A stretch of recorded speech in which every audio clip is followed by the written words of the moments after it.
welcome back to the Citizen channel. We're all staying safe and well on our Talking Point show as we look back at Manchester City 2, Leeds United 1. Yes, a little bit closer than we thought it should be by the end on the 6th of May 2023. 3 p.m. kickoff, of course, with the old Coronation Day, wasn't it? It might even be a half and half badge up there. Can you have half and half badges like half and half scarves? I think you can. I've seen them. I've seen half and half badges. Yes, there you go. So we'll have a look at the match stats and facts and opinion. A couple of interesting talking points today during the game and during the game as well. Right, we're going to do that. Please, if you are new to the channel, push that subscribe button, push the bell notifications. Great to have you on board. Spread the word if you can, guys. I've just touched about 3,050 subscribers now, so I'll try and get on to 3,100. If you can give me support, that'd be great. And spread the word. Spread the word, guys. Much appreciated. If you are pushing buttons, press that little like button as well. Trying to get at least 20 likes. I can accomplish it easily sometimes not so easily, but please help me get up there. Right, let's have a look at this Talking Point show. Yes, I got 7 right out of the team. Not great, not fantastic. I think that's twice now, 2 on the run, but 7 changes. 7 changes to the West Ham game, of course, which is a hell of a lot. I don't like it once he starts making more than 4 or 5 changes. It does disrupt the flow of the game.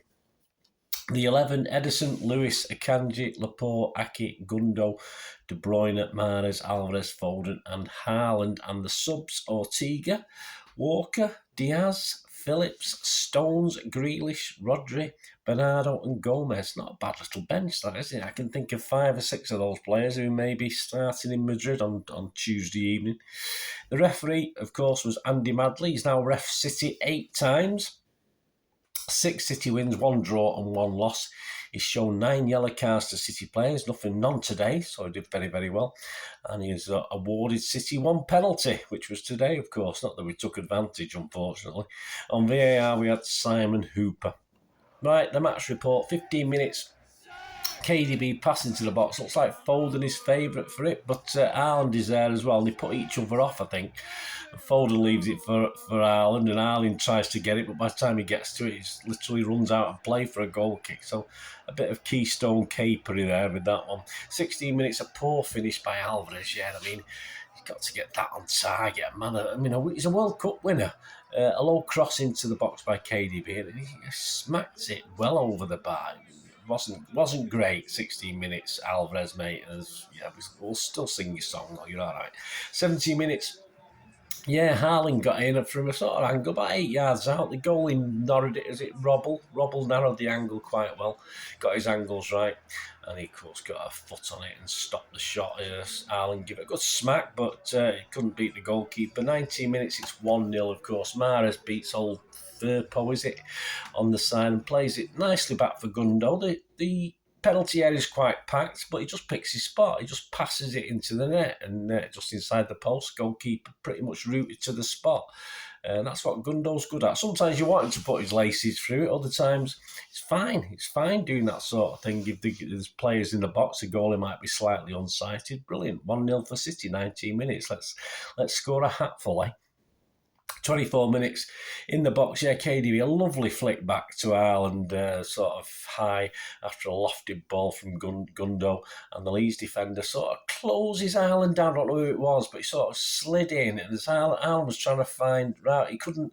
Obviously, there's loads of space to the goalkeeper's right, but obviously because the defender was sliding in, he didn't have that space to aim at. So he tried to find the corner on the other side, beat the goalkeeper, but unfortunately beat the post as well. Just agonisingly, what, 1 inch, 2 inches wide, something like that. But 27 minutes didn't have long to wait. It's 2-0, almost a carbon copy of the first goal. Mahrez again on that wing finds Gundogan again with a pat penalty head, and this time Gundogan picks the other side of the goal to shoot into and just places it, passes it into, and again the goal is absolutely nowhere, no chance, and it's 2-0 after 27 minutes. So my 4-0 was looking quite good at this stage. 29 minutes, a great chance for Leeds. Yeah, they sort of went up the other end. The only real chance, I think, in the first half. A great downward header from a corner, and it was just reachable for Edison to get something on it. And of course, I think Ganji eventually smuggled it clear, but that was about it. 29 minutes. There wasn't much from City. That was 2-0 at half time.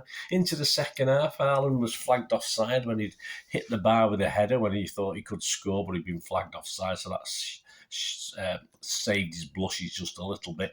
53 minutes, Haaland heads an Alvarez cross straight at the keeper. You think that's going to go in the net? It didn't. 54 minutes, Aki's on the floor. Aki's sat on his bum. It could be a hamstring. He could have felt something. Hopefully, it's not too bad. But we're certainly, I don't think he'll be appearing in Madrid, will he? So Aki went off. Walker came on. Hopefully it's precautionary and it's not too bad, but we'll see.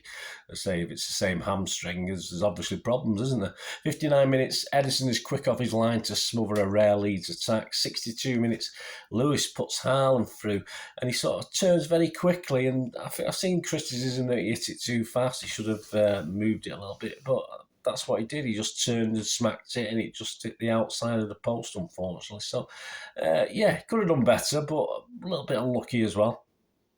83 minutes, Foden wins a penalty. Clumsy tackle. No, he's sort of, all right, Foden was sort of going, perhaps could have got a shot in, but he wins a penalty anyway. And then Haaland, ridiculously, I mean, this is, I think Pep was irate about this, but it's Pep's own fault, really. Pep keeps telling these players, to sort things out on the pitch, and he sort of negates or lets go of responsibility. We've heard that from him in the past, that it's up to the players at that moment in time. But Haaland, it wasn't through lack of confidence. He just wanted his mate Gundo to get his, I believe, his first hat trick for City. But sentimentality, 2-0 up. All right. 5 minutes left, but I mean, at the end of the day, Haaland's a penalty taker. We've had this trouble with Haaland and Mahrez, haven't we? But Haaland apparently had to convince Gundogan to take it, but Gundogan's a captain saying, "No, mate, you're taking it." So I didn't like it. Shouldn't have happened. I want a bit firmer decisions on the pitch as to who's doing what, because this is all to do. Because when he did miss it, when he smacked the post and missed it, obviously our heads went just a little bit, and within a minute or so, Leeds had got one back, and that's all to do with the mindset. That's all to do, for me. That's all to do with that incident, which should have been clearly penalty. Haaland takes it, bang, it's a goal. Even if Haaland had missed it, at least it would have been the routine of doing it. So I'm not happy with that at all. Let me know what you think, guys, about that anyway. And of course, Leeds took advantage of Kanji error, lets in Rodrigo to Fat Sam's delight. Of course, he enjoyed that one. They did win the second half, didn't they? I suppose that's the good point for them. They never really looked like getting an equaliser. They never really looked like scoring in the first place. So it was a bit of a shock that they did. But as I said, we just switched off. We can't switch off. We're going to Madrid. If we switch off like that, we're going to get punished. It's the important end of the season now. We can't be switching off like that. We've got to be a lot better. A couple of more substitutions before the game finished. Bernardo for Alvarez, 93 minutes. Rodri for Gundo. Bernardo for Alvarez was 87 minutes. Bit of time wasting in the corner, which, if we're going to do that against a team like Leeds, it doesn't bode well. It does bode well because let's just put it down to let's learn from it. That's all we can say about that. You shouldn't have been in that position to have to time waste against Leeds United, who, in fairness, did okay. I mean, it'll do their confidence the world of good. We'll chat about them in a minute, but we should have been better than that. Full-time 2 on the match start. City, 18 shots, so we didn't exactly pepper the goal. 6 on target, 4 for Leeds, 2 on target. 82% possession for City. 869 passes to 194, which is one of the biggest gaps I've seen all season. Pass accuracy, 91% for City. Yeah, there wasn't much of a press from Leeds, in fairness. 57% pass accuracy. The Sam effect. The Sam effect already is kicking in. 57% pass accuracy for Leeds. That's I've seen some of their accuracy percentages. It's not usually that low. Fouls, 3 from us, 16 from them. 3 yellow cards for them, none for us. Offsides, 4 for us, 3 for them. And corners, 10 for us and 1 for them. So it works for a change. Over 9.5, over 10.5. You would have got got some money back. XG Philosophy on Twitter, my thanks, and at XG Philosophy, give them a follow. Just a bit of fun, of course. Manchester City's XG was 2.77, so we underachieved really, and Leeds' XG was 0.29, so they overachieved. That doesn't surprise me. Our overall record now at home against Leeds in the league, since the beginning of time, beginning of football anyway, we played them 50 times, so not one of the most prolific games because we've been not in the same division a lot of times. We've won 28, drawn 9, lost 13, and we scored 94 and let 50 in. Yes, to sum up, let's have a look at Leeds' last 3 games.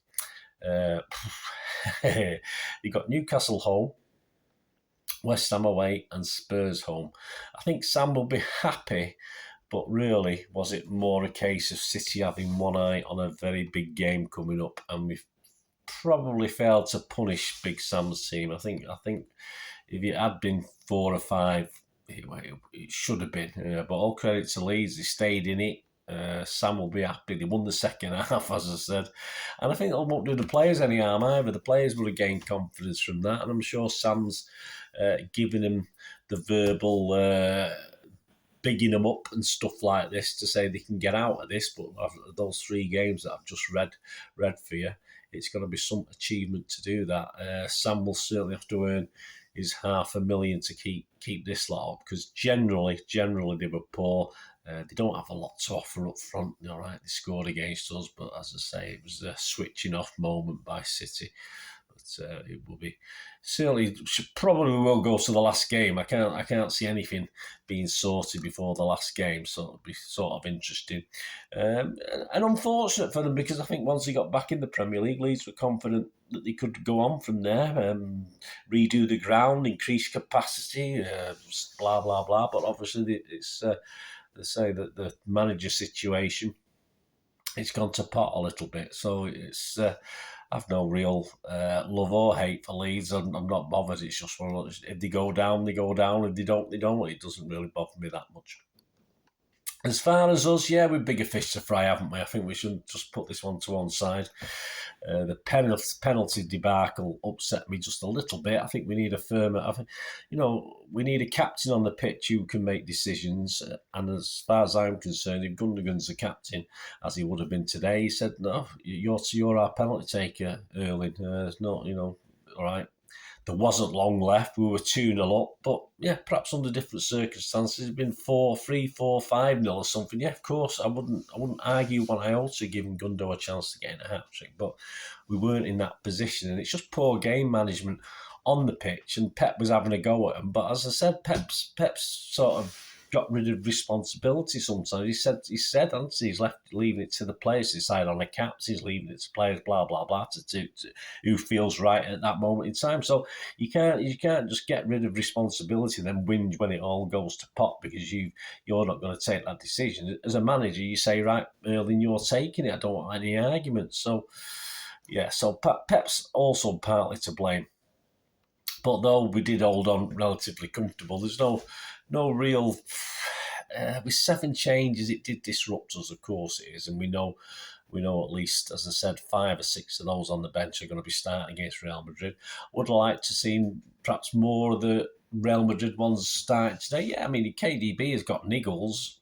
Can't be that bad, because he was playing really well. He was all over the place. He looked as fit as a fiddle again. So...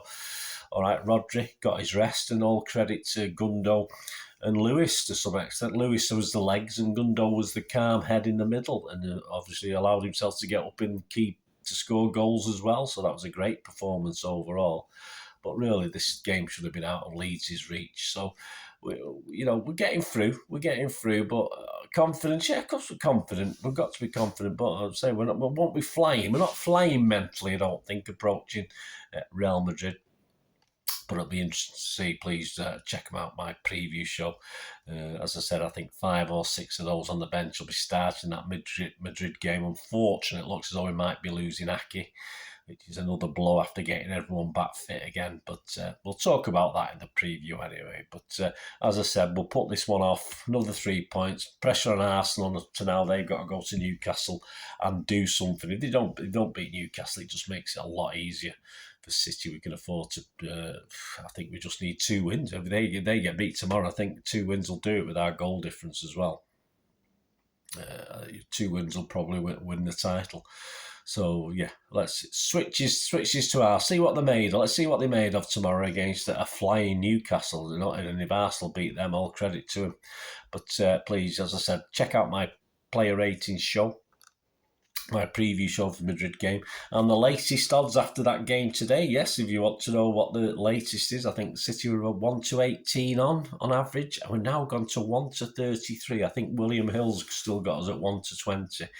I can't imagine that lasting long at William Hill because it's obviously everyone else is 1-33. But would anyone place any bets on that price anyway? I doubt it very much. And Leeds are 1-2 second favourites to be relegated. Say they're only 4th bottom at the moment, but they are now, based on the fact of those 3 games to come, are 1-2 second favourites. Arsenal have now gone out to 14-1 to win the league. That'll probably move in tomorrow if they beat Newcastle, and all credit to them, but we'll see. Let me know your thoughts, guys. Let me know what you thought of the game, etc.